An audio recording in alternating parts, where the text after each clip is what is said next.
o abuelas de Plaza de Mayo y no aparecieron en escena los padres. ¿Qué nos puedes contar al respecto de esto? La situación creo que tuvo que ver con que tenía una potencia muy grande simbólica, el rol materno, mujeres que siempre se les atribuye ser el sexo o el género débil, aunque sabemos bien que no lo es, mucho más después de todos estos años de visibilidad de los movimientos feministas. Pero había algo ahí que era irreemplazable, el rol de la madre buscando a sus hijos, a sus hijas, detenidos, desaparecidos, en un contexto sumamente complejo, en plena aplicación del terrorismo de Estado. Fueron ellas realmente las que primero ocuparon el espacio público de la Plaza de Mayo, pero nunca estuvieron solas. En realidad, había una cuestión también de reparto de roles que era mucho más marcado en esa época que lo que es ahora, que ellas, la mayoría, no todas, las madres de estos chicos desaparecidos, las esposas de los padres que yo entrevisté, la mayoría de ellas eran amas de casa, mientras que ellos eran los que llevaban el sustento económico a las casas. Entonces no podían darse el lujo de dejar de trabajar porque en medio del drama que tenían que seguir comiendo y sobrellevando esa vida. Sin embargo, muchos de ellos se hicieron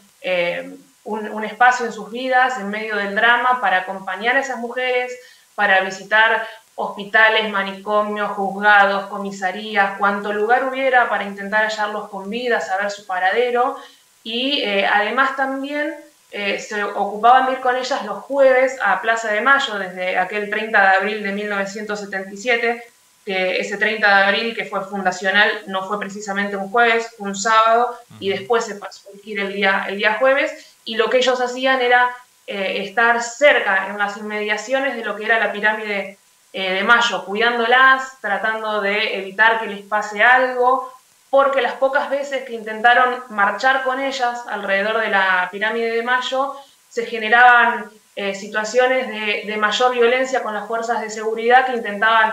provocarlos para que ellos reaccionaran y tener un motivo más para aplicar su violencia. Alguna que otra vez, ya sobre el cierre de la dictadura, en 1982, de hecho, Oscar Bueravilo, uno de los padres que entrevisté, terminó detenido una semana entera por haber acompañado en la ronda y haberse enfrentado a una fuerza de seguridad. Así que ellos principalmente las acompañaban y las cuidaban desde la catedral, desde el cabildo o desde el Ministerio de Economía.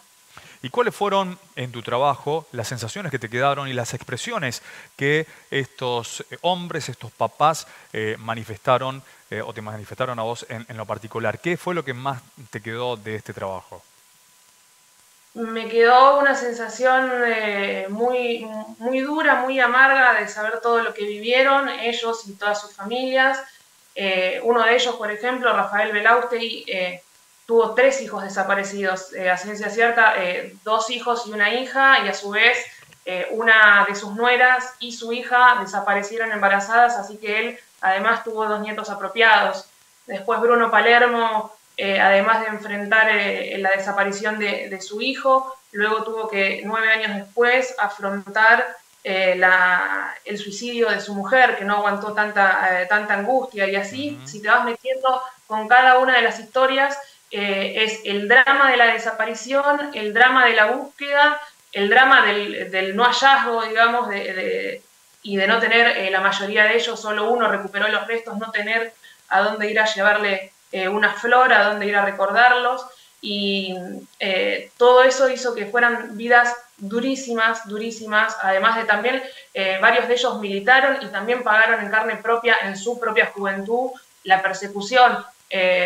Teobaldo Altamiranda, que fue piloto de Aerolíneas Argentinas, tiene una historia muy interesante por haber sido el correo secreto de Perón, también en el exilio de Perón. Él también estuvo detenido en el periodo de la resistencia peronista. Entonces son historias de mucho dolor, de mucha militancia, de mucha lucha, que llevaron hasta el final de sus días. Ya hoy ninguno de los 6 padres con los que me contacté están vivos, fueron falleciendo de 2014 a 2015 en adelante, pero hasta el último de sus días dieron todo por sus hijos, por seguir buscándolos y saber qué pasó, aunque sea en qué centro clandestino estuvieron, y sobre todo por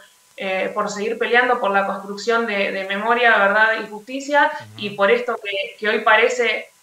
una barbaridad tener que estar repitiéndolo con tanta fuerza, pero para poder decir que nunca más es nunca más, lucharon ellos. Lucía, ¿pudiste conocer de primera mano por qué no llegaron a conformarse como una organización? ¿Por qué no hubo una especie de coordinación entre ellos o principios de acuerdo como para poder de alguna forma intervenir de manera unada? Un poco tuvo que ver con estas circunstancias que te decía, la dispersión un poco de sus tareas laborales, que hacía que por ahí no pudieran coincidir mucho en el tiempo, o también querer dejarles el rol protagónico a las madres que ya habían empezado ese camino. También algunos entre risas decían que ellos eran más dispersos, a pesar del dolor que estaban viviendo, del drama, siempre en esos encuentros que tenían en Plaza de Mayo a la espera de que salieran sus mujeres, siempre por ahí se daban el momento para terminar debatiendo de fútbol a pesar del dolor. Entonces fueron como algunos elementos todos que se fueron confabulando o reuniéndose para que ellos hicieran un paso al costado como padres. Hay que decir igualmente que muchos de ellos sí fueron parte desde los inicios, por ejemplo, de familiares de detenidos y desaparecidos por razones políticas. Julio Morresi y Teobaldo Altamiranda fueron dos de los que iniciaron o dieron forma a esa agrupación, que inicialmente se llamaba Familiares de Detenidos y Desaparecidos, y luego se le agregó, para dar cuenta de lo que estaban viviendo, que esa desaparición tenía que ver con razones políticas, y le agregaron eso al nombre. Y después Marcos Weinstein, que era médico, psiquiatra y pertenecía a la comunidad judía, también hizo una propia fundación con personería jurídica para también, desde la particularidad de la comunidad judía, también poder seguir bregando por memoria, verdad y justicia, y también resaltar los rasgos particulares, por ejemplo, de lo que padecían los judíos en cautiverio, que eran parte de los grupos que más torturas y más violencia recibían. Era parejo para todos, había como un piso de violencia, pero algunos grupos, desde